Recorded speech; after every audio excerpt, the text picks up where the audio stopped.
WWE Universe, what you are about to hear, what you are about to witness, what you are about to understand is nothing short of the single most earth-shattering revelation in modern professional wrestling history.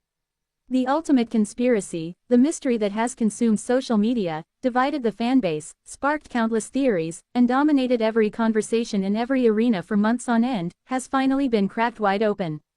The truth has emerged from the shadows, and it is far more shocking, far more calculated, and far more diabolical than anyone could have possibly imagined in their wildest dreams or darkest nightmares.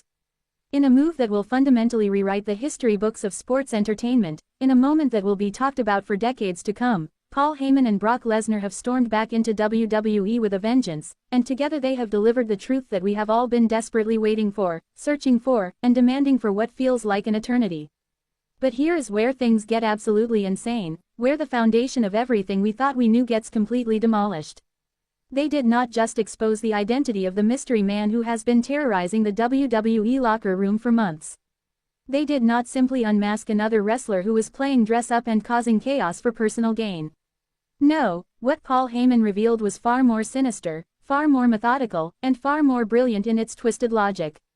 They revealed that they created him. They openly admitted that this entire campaign of terror, this entire wave of attacks, this entire mystery that has consumed the WWE Universe was orchestrated, planned, and executed by them from the very beginning. And the face hiding beneath that ominous mask, the identity of the man who has been carrying out these vicious assaults, is quite literally the last person you would ever expect to see standing in a WWE ring. If you have not already subscribed to WWE Discuss, you need to do that right now, immediately, without hesitation. Hit that subscribe button, smash that notification bell, because what we are about to break down for you is not just another wrestling angle or storyline development. This is the reveal of the decade, possibly the reveal of the century in professional wrestling terms.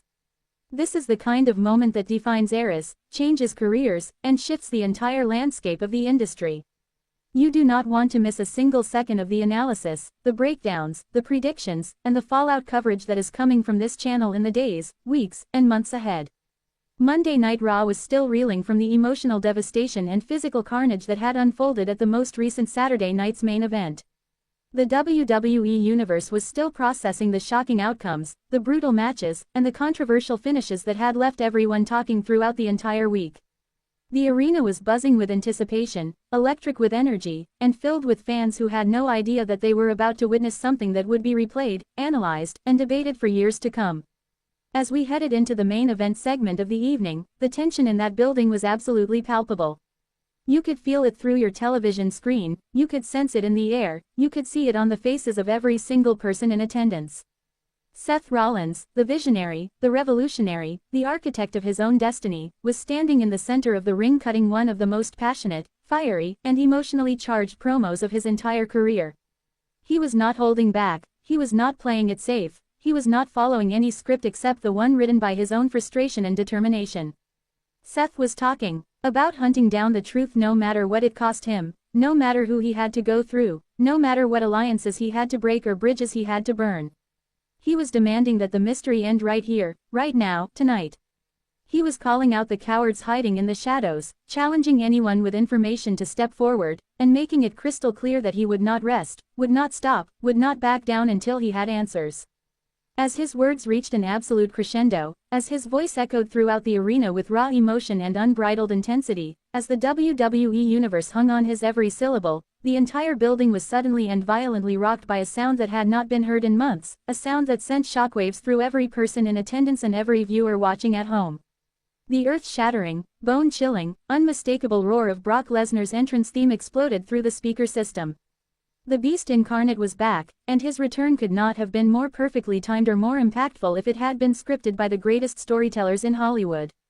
But here is the detail that made this moment even more significant, even more loaded with implication and meaning. Brock Lesnar did not walk out onto that entrance ramp alone. He did not emerge from the back as a solitary force of nature making his triumphant return. By his side, walking with purpose and confidence, holding a microphone in one hand and wearing what could only be described as a smug, knowing, absolutely delighted grin on his face, was none other than Paul Heyman himself. The special counsel, the wise man, the advocate, the greatest talker in professional wrestling history was back, And it was immediately obvious to everyone watching that he was not here to whisper strategic advice in Roman Reigns' ear as he had done for so many years. He was not here to play the background role of manager or mouthpiece. He was here to talk directly to the WWE Universe, and he had something monumentally important to say. Paul Heyman stepped through those ropes and entered the ring with the confidence of a man who holds all the cards, who knows all the secrets, who controls all the pieces on the chessboard. Behind him, serving as a silent but absolutely menacing sentinel, stood Brock Lesnar, his eyes locked on Seth Rollins with predatory intensity. The tension in that ring was suffocating, overwhelming, almost unbearable to watch. Heyman raised the microphone to his lips, and when he spoke, his voice was dripping with theatrical glee, with barely contained excitement, with the satisfaction of someone who had been waiting months to deliver this particular speech. For months and months, he began, drawing out every word for maximum dramatic effect, you have been asking yourselves one singular question. You have debated it online, you have discussed it in arenas, you have argued about it with your friends and family. That question, of course, is who is the mystery man? Who has been attacking the biggest names in WWE? Who has been causing this chaos and destruction? Heyman paused, letting the question hang in the air, letting the tension build to an almost unbearable level before continuing. You have blamed Seth Rollins for orchestrating some elaborate scheme. You have suspected Austin Theory of trying to make a name for himself through violent means. You have pointed fingers at every shadow, every person with a grudge, every wrestler who might have something to gain from destabilizing the WWE landscape. Your theories have been creative, passionate, and in some cases almost convincing. But here is what Paul Heyman revealed next, and this is where everything we thought we understood completely fell apart. You were asking the wrong question. The entire time, the question was never who is behind the mask. The question was never which wrestler decided to put on a costume and start attacking people. The real question, the only question that actually matters in situations like this, was cui bono. For those not familiar with Latin legal terminology, that phrase translates to who benefits. Who stands to gain from this chaos? Who profits from the confusion? Who rises in power as others fall victim to mysterious attacks? Heyman's smile grew wider, more sinister, more triumphant as he prepared to deliver the answer that would change everything. I do, he declared with absolute confidence and zero shame. I benefit from this situation. My tribal chief, the head of the table, the undisputed champion, Roman Reigns benefits immensely from the destabilization of his competition and the confusion sown throughout the WWE locker room. And of course, most importantly, the man we specifically hired, the man we recruited, the man we paid handsomely to be our ghost, to be our weapon, to be our agent of absolute chaos, he benefits immensely from this arrangement as well. The implications of what Heyman was admitting to were staggering. This was not just some wrestler going rogue or acting on personal grudges. This was a coordinated conspiracy orchestrated at the highest levels of WWE's power structure, involving some of the most influential figures in the entire industry. Paul Heyman then did something that made the entire arena hold its collective breath. He nodded toward the entrance ramp, gesturing to someone waiting backstage. You want to see your mystery man? You want to know who has been carrying out these attacks? You want the truth that you have been demanding for months? Here he is. At that exact moment, the Titantron screen erupted with the digital glitch effect that had become synonymous with fear and violence over the past several months. The ominous logo of the Vision appeared, distorted and crackling with electronic interference, and then the figure himself emerged from the back. The hooded and masked mystery man walked down that entrance ramp with a loose-limbed swagger that seemed oddly familiar to longtime wrestling fans, though nobody could quite place why. His movements had a confident, almost cocky quality that suggested this was someone very comfortable in front of massive crowds, someone who had done this many times before under different circumstances. He entered the ring methodically, deliberately, taking his time to soak in the moment and the reaction from the stunned crowd. He positioned himself directly beside Paul Heyman and Brock Lesnar, forming an unholy trinity of calculated violence, and stood there facing a visibly furious Seth Rollins who looked like he wanted nothing more than to tear into all three of them simultaneously. The tension was so thick you could cut it with a knife. Paul Heyman, ever the master showman, was not done explaining. He wanted the WWE Universe to understand not just who was behind the mask, but why this entire conspiracy existed in the first place. The plan was elegantly simple in its conception, Heyman explained with the pride of an artist describing his masterpiece. We needed to create an agent of chaos, someone who could operate outside the normal rules and restrictions of WWE competition. Someone who would specifically target and attack the pillars of what you might call the old guard, the established stars who represented tradition and stability. We needed someone to go after CM Punk, to remind him that he is not untouchable. We needed someone to assault Rey Mysterio, to show that legacy and respect mean nothing in this new era.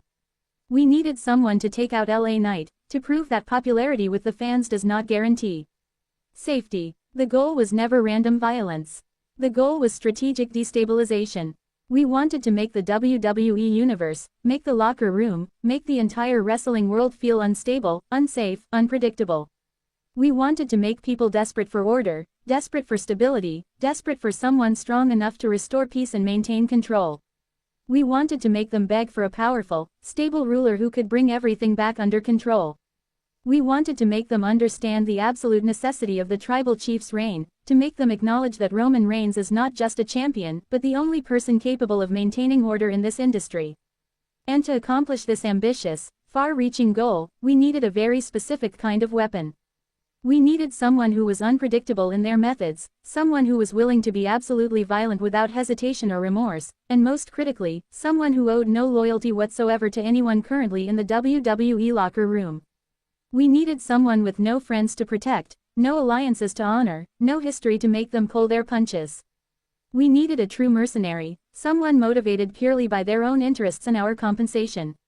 At this point, Paul Heyman turned to face the masked man standing beside him. The entire arena fell into a silence so profound you could hear a pin drop. Every eye was locked on that ring, every person watching knew they were about to witness something monumental. Heyman's voice was soft but carried clearly through the microphone. "Take it off," he commanded. "Let them see the face of the revolution. Let them understand exactly who has been waging war against their heroes." The mystery man slowly, deliberately, almost ceremonially reached up toward his hood. The anticipation was absolutely crushing. He pulled the hood back first, revealing hair but still keeping his face obscured by the mask. Then his hands grasped the edges of the mask itself, fingers curling around the material that had hidden his identity for so long. In one fluid, practiced motion, the kind of movement that comes from years of experience performing in front of massive audiences, he ripped the mask away from his face and let it fall to the canvas at his feet. The face that was revealed to the shocked WWE Universe, the face that sent social media into absolute meltdown, the face that nobody saw coming was one displaying wild-eyed intensity mixed with an unmistakable smirk of satisfaction playing across his lips. That face belonged to Jon Moxley. The arena exploded in what can only be described as a vacuum of absolute shock, a moment where the crowd's collective gasp seemed to suck all the oxygen out of the building. Jon Moxley, the man who had just been fired from All Elite Wrestling under controversial circumstances mere weeks ago, the man who many assumed would take time off or perhaps head to Japan or explore independent wrestling, was standing revealed in a WWE ring not as some tribute actor impersonator but as the original architect of all this violence. He was not copying someone else's playbook. He was the author of the playbook itself. This was not some desperate former WWE star returning home with his tail between his legs. This was Jon Moxley, one of the most dangerous and unpredictable performers in the entire wrestling industry, revealed as the mastermind weapon hired by Paul Heyman and Roman Reigns to systematically dismantle their competition through calculated attacks and psychological warfare. The implications of this revelation are absolutely staggering and will reverberate throughout WWE for months or possibly years to come. Paul Heyman's grand plan has been exposed for the entire world to see, laid bare in all its calculated brilliance and moral ambiguity. Jon Moxley stands revealed as a free agent of chaos, someone operating with no traditional loyalties or allegiances, someone willing to work for whoever can offer him the most interesting opportunity or the biggest payday. The question that now looms over everything, the question that will define the next chapter of this story, is what does Roman Reigns do now that the conspiracy has been exposed?